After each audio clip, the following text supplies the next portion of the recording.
तो दोस्तों power star Pawan Singh यहीं मचावत रही हैं तबाही है तार लोग के देखे के मिली। आप लोगों को भोजपुरी में बहुत बहुत स्वागत है। पावर स्टार का न्यू गाना जो कि आने वाला है आज से, आज काल भर इंतजार कर लो। परसों तो गाना करावे वाला बा, पूरा यूट्यूब पर तबाही मचाई।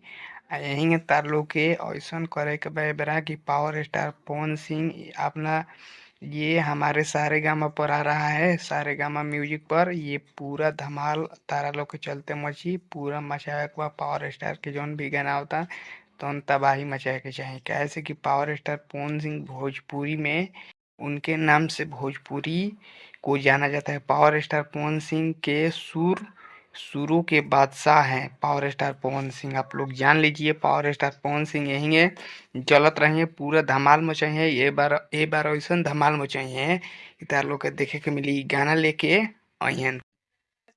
तो भोजपुरी में तार लोग के धमाल एबरी मचा दे पावर स्टार पवन सिंह के ही गाना होता।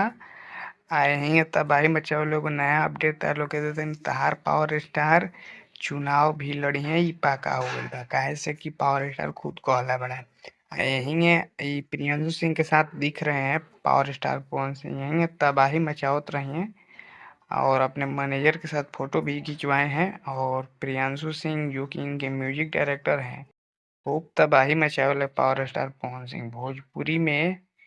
यही तबाही मचावत रही हैं और जल्दी राजनीतिक में भी तबाही मचावे खातिर आ रहल बड़े।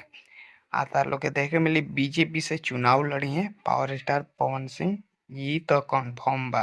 तार लोग के देखे मिली बहुत बेहतरीन पावर स्टार पवन सिंह के सुरों के बादशाह होते हैं पावर स्टार पवन सिंह।